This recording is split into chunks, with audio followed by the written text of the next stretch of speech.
Welcome, everyone. Glad to see you all. Happy to be together to go into the Word together. We'll be getting into Exodus 24 tonight. I'd like to give just a brief recap over last week. The more times we hear things, the more likely they are to stick in our minds. And so, just a brief recap. Last week in 23, we saw God establishing ordinances that shaped justice and they shaped fairness and care for one another in Israel. And God instructed Israel not to spread false reports, not to join hands with the wicked, and not to show partiality in judgment. You probably remember that. He also commanded care even for enemies, including returning a lost animal and if it was found, to take it all the way back, no matter how long it was. And helping with if an enemy's donkey fell down on the road and needed help back up. So God instituted Sabbaths for rest, and we talked about the three annual pilgrimage feasts to keep Israel's worship centered on Him, where all the men had to come, and if they wanted to bring their families, they could, but the men were required. And the chapter ended with God promising to send His angel before Israel as they traveled. They're not traveling right now, but to guard them and bring them into the promised land and to bless them if they obeyed. So God was forming a people and shaping a society that would be safe and would reflect His character.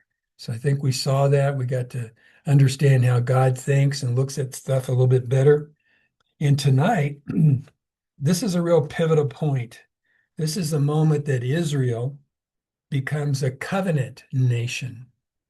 Now, we saw them being rescued from Egypt, and now they're going to be instructed, but beyond that, they're going to become connected, God, in a different way, a covenant situation. And I'm going to develop this because God looks at this not as a covenant as we would, He looks at it as a marriage. And we'll see this type of terminology as we go through this. Exodus says, if you go back to 19 and all the way through 24, we're going to see this Jewish proposal marriage pattern. First of all, the proposal. God offers the covenant. That's the proposal. Then the people accepted it, right? What did they say? We will do it. We will do what you said. Now, the terms were the whole book of the covenant, the book of law, which they're getting now. And then you remember we're going to see the sacrifices come up, and that's going to seal the covenant. And then they're going to have a meal, and that shows the fellowship of this covenant, this marriage. And then we're going to see preparation for dwelling. All these things are probably triggering thoughts of New Testament terminology. So we've got a proposal, acceptance, terms, this blood that seals the covenant, a meal. How many meals that are special in the Bible are spoken of? And then preparing a dwelling. And that's when Moses goes up for 40 days and 40 nights and learns about the tabernacle. Remember when Jesus told his disciples, I go and I prepare a dwelling for you? And you'll see a lot of these parallels as we go through it. So it's a very interesting chapter. So let's take a look. Exodus chapter 24, well, I'll be in the REV and REV commentary. So I'm going to share my screen so you can look there if that's convenient. Otherwise, you probably have an app. And if you're using another Bible, that's fine. It won't look exactly like what I'm looking at, but it'll be close enough. Okay, let me pop open my windows here that I need, and then I'm going to share. And things have been going really well with sharing. No weird gray squares. So let's see what happens tonight. It's warming up. It's almost there. It's still loading. There it is. No gray, right? Good deal. Love to hear it. Love that. Okay. All right. So, whoops, I'm in the wrong spot here. I'm going to go to, we're going to start in Exodus chapter 24 and in verse 1. I need to move you guys so I can see the Bible here. Here we go. Then he said to Moses, "Come up to Yahweh, you and Aaron, Nadab and Abihu, and 70 of the elders of Israel, and bow down in worship from a distance." So God invites Moses to come up the mountain again. Now he's been up there, but this time only part way. Now Moses is supposed to bring Aaron, which we all know is Moses' older brother, right? I think it's his older brother, yeah. And these other two, Nadab and Abihu, you may not be familiar with, but those are Aaron's two oldest sons. Now, Aaron had two other sons, Nadab and Abihu, I think his name is, but they weren't invited, and we don't know why. But they weren't. But the two older ones were. Now, the 70 elders represent uh, the children of Israel. And 70 is used a lot in the Bible. Jesus sent out the 70, and you're going to see 70 in the 70 nations that he divided the world into and gave it supervision under certain angels. And now we got 70 elders, which represent, and that's a good crowd. They're going to represent Israel. It's not just one from each of the 12 tribes, but it's 70. Now they come up and bow down. The typical way they bow down, what you've heard me say, is they fall to their knees and then they lay their body onto the ground. And they're going to do this from a distance. They're not inviting him all the way up, but part way up. Verse 2, Moses alone is to come near me, come near to Yahweh. But they are not to come near me, nor are the people to go up Mount Sinai with him. So he's saying the whole crowd can't come up. That'd be a whole lot of people, children of Israel, in the group there, but the ones that you just identified. And number 3, Moses went down and told the people all the words of Yahweh and all the ordinances and all the people. Now, what are we talking about? Oh, we're just talking about the last 3 chapters where we went through all the 10 commandments and we went through all the ordinances so far. There are going to be more. So he goes down and he tells all the people, and guess what the people say with one voice? All the words that Yahweh has spoken, we will do. So God has made this proposal and told them all what to do, and they're confirming that they are going to do it. And so that's pretty cool. Now, the people respond with unity and enthusiasm, and they say this, and this will be the first covenant that Israel agrees to obey. We know God has made covenants with Noah, right? The rainbow covenant, and the earth won't be destroyed with water. And then we know about the Abraham covenant. John just taught about this, where the animals are sacrificed and split. This was God's definite promise that Abraham's seed would be like the stars in the sky and he would have the land of Israel. Now, these were individual ones, so to speak, not the flood one, but this one is now the first covenant that Israel agrees to as a body. It will be a blood covenant. And at the foot of the mountain, Israel commits to being God's people and to obeying him, God. Now, of course, that's not going to last long, is it? The obedience. Just turn the page and we get into chapter 25. It doesn't last long. So they get married, and next thing you know, they go out and do this stuff. So Exodus 24:4, Moses writes all the words of Yahweh. And so, people say the first 5 books were written by Moses. Well, here's some documentation here that the law was written by him. It says he did. He wrote them down. Moses wrote all the words of Yahweh and rose up early in the morning, and he built an altar at the foot of the mountain with 12 standing stones. We all know what that stands for, the 12 tribes of Israel. And this is very typical. Stones and piles of stones were set up so people would remember.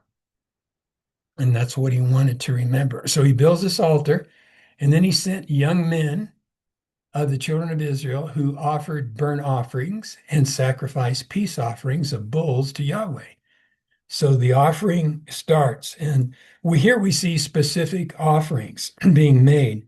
Now, procedures for offerings, such as the peace offering, aren't going to be officially spelled out until later in Leviticus. But the people already knew how to perform them. So somewhere along the way, they got some instructions from they got some instructions that aren't written in the word, and that's fine. But they knew what they were supposed to do. And the peace offering was a shared meal. Part went to God on the altar. Now, oftentimes we'll learn about this later in Leviticus. God's going to be very specific what part he gets. He doesn't take the parts that I would think are most desirable. He gets the fat and the entrails. But that suits him, and he loves the smell of fat burning. And I do too. Have you ever cooked a steak on the grill and all of a sudden, if there's that fatty edge and it starts to char, it gives a wonderful smell. I kind of like the smell of browning fat. And so he does too. And so he had that. And then the other part went to the priests, and then another part went to the people. So it was a shared offering. Part was burnt up for him, and the rest was divided. The priest got certain parts. Later on, that's going to be the breast and the thigh. And then the person who actually gave the sacrifice gets the rest, all the other parts. The thing is, is these um, it was a fellowship meal and in a tangible way to worship God.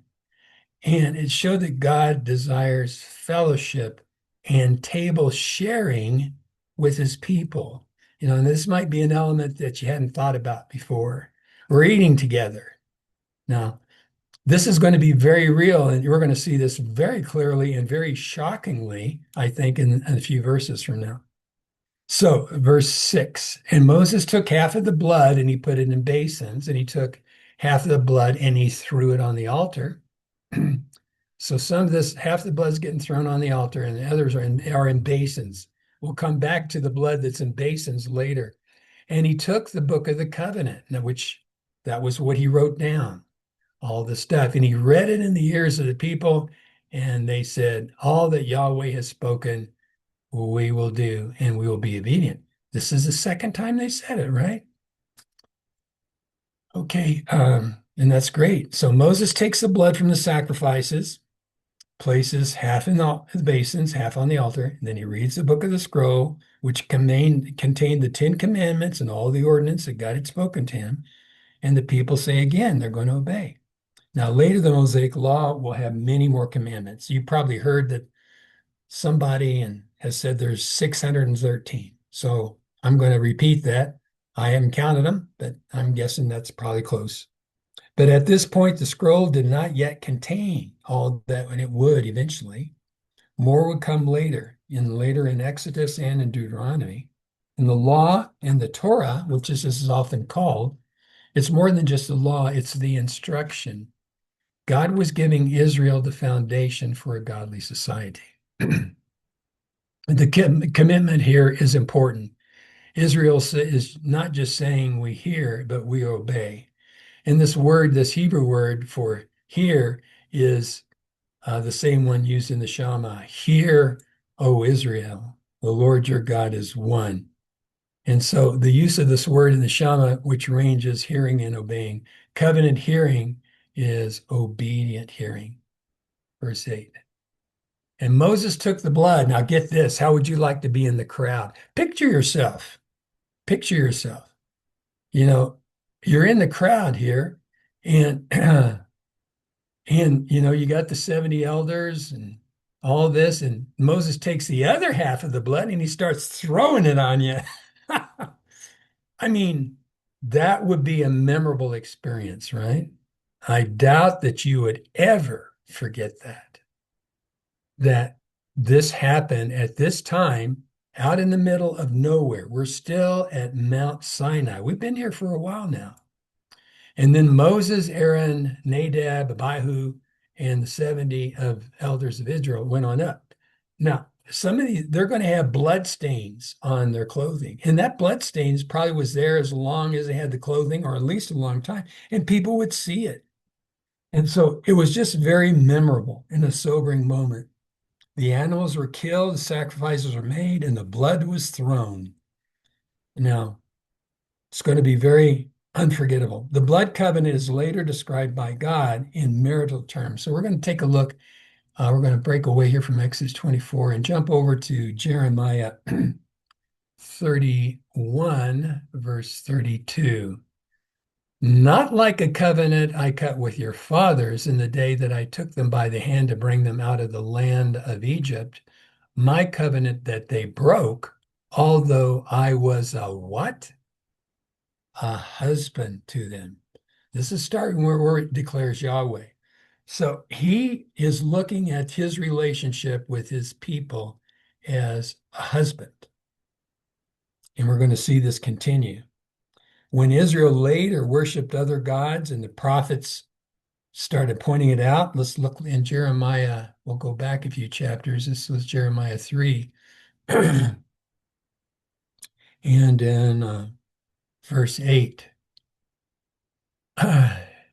she saw that for all the adulteries of that unfaithful one, Israel, I had sent her away and gave her a bill of divorce.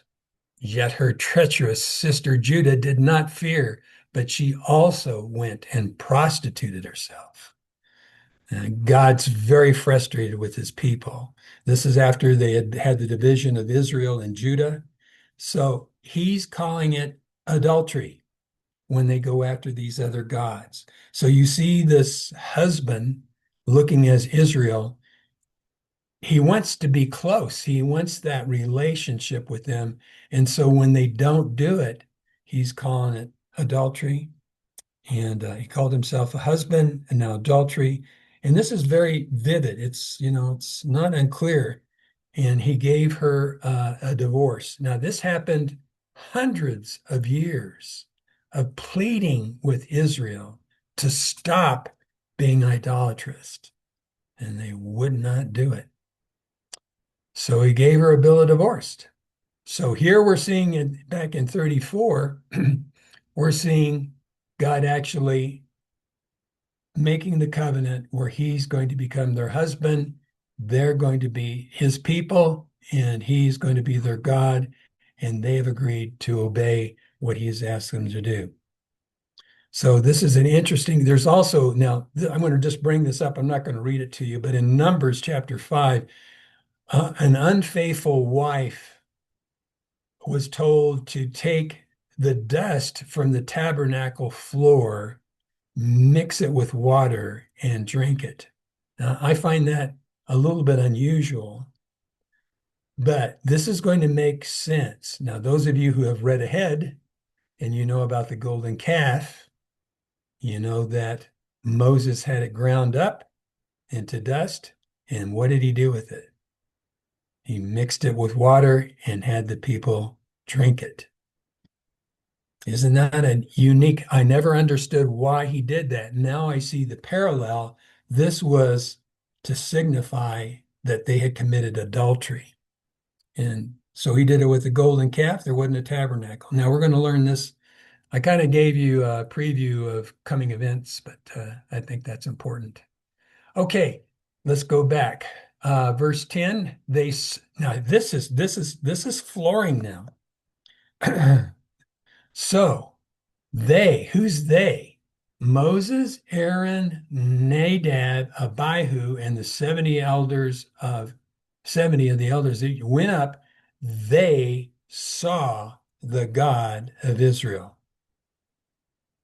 Wow. Now, we have seen this before, when Ezekiel, when God rode his chariot throne. If you read the first chapters, it gives that description. He came with thunder and of lightning, and he comes and he's got these 4 cherubim, and he's on this beautiful clear chariot, and he's got all these rainbow colors around him, and he's got white hair. So I'm guessing this is close.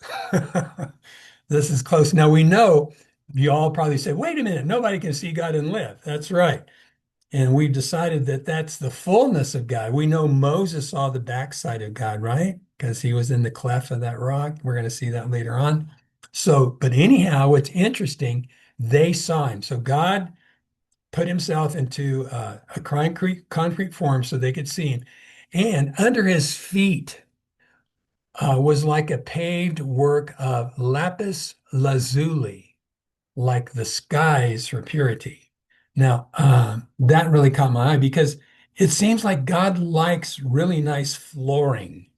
If you ever seen him in different, he's got clear flooring, he's got beautiful blue flooring, he's got streets of gold flooring. He likes good flooring. And this lapis lazuli, I'm going to show you a picture. I looked it up. My daughter is very fond of lapis lazuli. So I sent her a text telling her I was going to teach on it tonight. And let's see. Here it is. There's a picture of it. Can you see that? Did it pop up? Okay, good. Um, all right, I'm going to, it's a beautiful blue. It's on like a cobalt blue. And you can see the texture of it. You know, it's going to have these, you see these little cracks and these little things, which all add to make it look kind of pretty to us. I have an idea the stuff God was on probably had no imperfections in it, is be my guess. But so can you see him on this beautiful, beautiful floor out of this gorgeous stone? And so I think that's pretty interesting how he likes that stuff. And so it's paved and it's like the color of the sky in purity. In New Mexico, most every day when you look in the sky, it is a shocking cobalt blue, just amazingly blue. You know, having lived in the Midwest and other places where there's humidity, you get kind of that bluish hazy look. But it's just a really beautiful blue, and that's what they're talking about here. Now they come up. Now these are sinful men, and yet he did not lay his hand on the chief men of the children of Israel. They're now in the presence of God. This is holy ground. He's being very gracious. And they beheld God, and what did they do? They ate and they drank. That is amazing. That is profound. So they'd sacrificed these bulls, and part of it went to God and was burned up on the altar. Now, this other part, they're eating in the presence of God and drinking because God wants them to. You know, it's kind of like if you have kids or people you love, don't you like to sit around the table and eat and drink together? It's very intimate. It's very, you know, my kids, I want them in my presence. You know, I'm happiest when they're there, when I can look around and I can see them, you know, and they're talking and they're happy and they're doing things they like to do and they're keeping me involved. And you know, I see this is how God is. He wants to be involved. He wants people to be in his presence. You know, that's the big thing I want us to take away from this chapter. God's just not a God of cold laws and ordinances. He's a God that wants intimate, close relationship. And sometimes things get in our way. You know, I did this, I'm sinful. I did that. I don't know. But look at these guys. Look at these guys. And you've heard how they've been kibitzing ever since they left Egypt, right? They have not been a sterling group of people, right? Where's the food? I can't stand nothing but manna. How about some quail? You've heard them. Oh, you should have taken us back to Egypt so at least we could eat there. Now you bring us out here to die. Remember that stuff? God does, and yet he wants to have a dinner with them. So, you know, maybe we're not so bad. Um, so I think that's really cool, and I want that to leave an impression on you. Hopefully, I've said enough about that. Let's move on to 11. 12. Yahweh said to Moses, come up to me now. So they're halfway up. and remain there. So he's God's going to get close to, I mean, Moses is going to get close to God's. You're going to see he's going to be outside of his glory, the cloud, for about 6 days, and he's going to be invited in. And he says, I'm going to give you the tablets of stone with the law and the commandments that I have written to instruct them. Sounds like we're getting close to another scene from the Ten Commandments, right? Now let's see if I can dial that up next time. So he's already giving the preview of what he wants to do. So, verse 13. Okay, let me make sure I don't go over this too quickly. Okay, all right.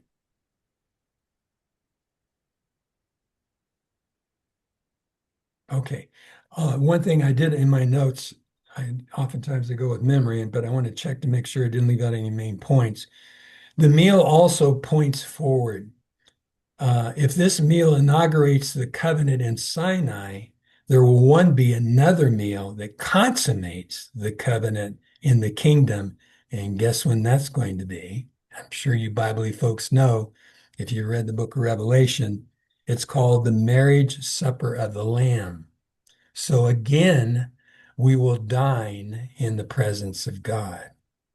And then there will be no fear of retribution or anything because we will be completely holy in his eyes. And he will get together finest meats, finest wine, brightly lit. This happens after we fight the battles of Armageddon and win, after the sheep and goat judgment, after the resurrection of the just, after the false prophet and Antichrist is thrown in the lake of fire, after the goats go in the lake of fire, after God's new unique day when he restores the earth, then after that, it's feast time. So this is bringing in the millennial kingdom. The hard work has been done. The evil is gone. It's now people who want to be with God or with him, and he blesses them with this huge meal, this fancy banquet. So this is the beginning, and in Revelations, we'll have the culmination of this. So Moses rose up with Joshua, his servant, and Moses went farther up into the mountain of God. Now, not Joshua, but Joshua went out part way, and then Moses goes all the way. He said to, let me see here. Okay.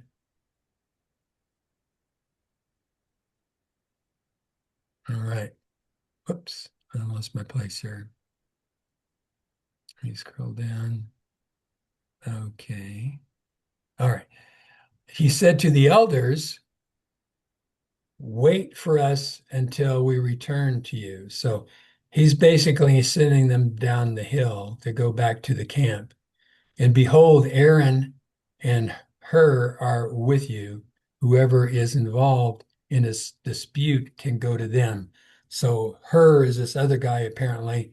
So, you know how Moses was set up to do the heavy duty disputes? Well, he says, okay, Aaron, you and Hur, if there's anything big deal, you can handle it. Attention to detail, right? That's important. Okay, verse 14.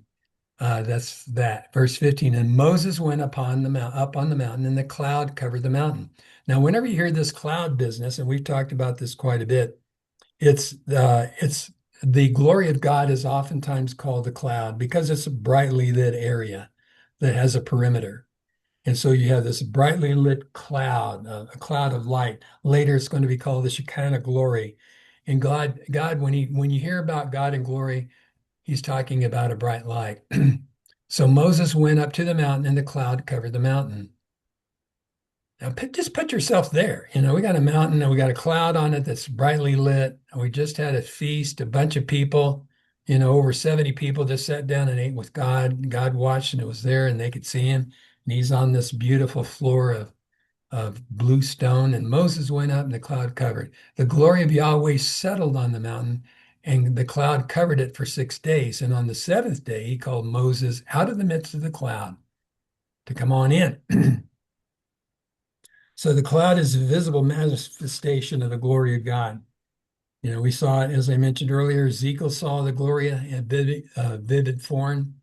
And it shows up a lot of other times. Now, we're not told why. It's interesting that God had him wait 6 days before entering, but that's what he did. Verse 17, the appearance of the glory of God was a consuming fire on the top of the mountain in the sight of the children of Israel. They could see it up there. And Moses entered into the midst of the cloud and went up upon the mountain.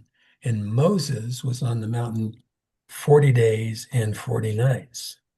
So, what does this chapter reveal? Well, it shows God's desire for closeness, presence.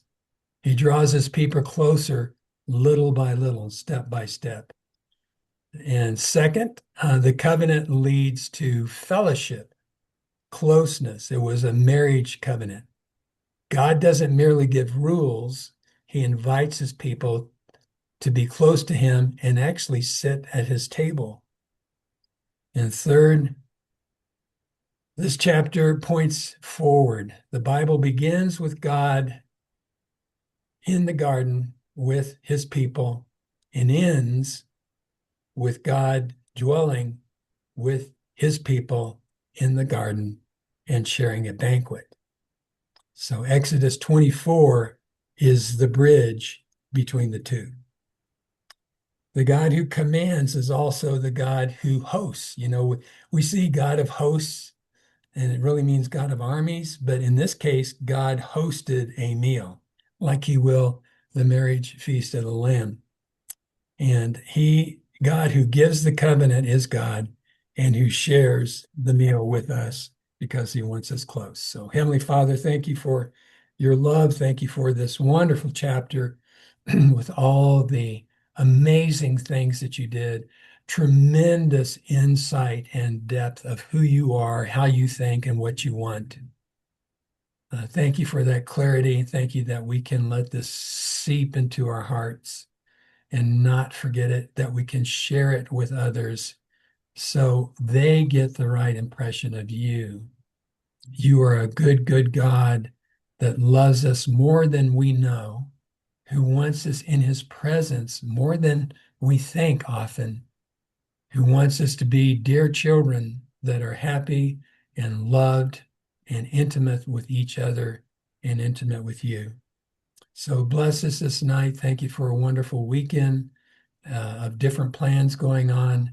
I know Jim's going to be traveling some, and just watch over all of us as we travel around or stay at home or visit family, whatever the case may be. Just thank you for your blessing, your love, and your protection in the name of Jesus Christ. Amen. Okay, stop recording.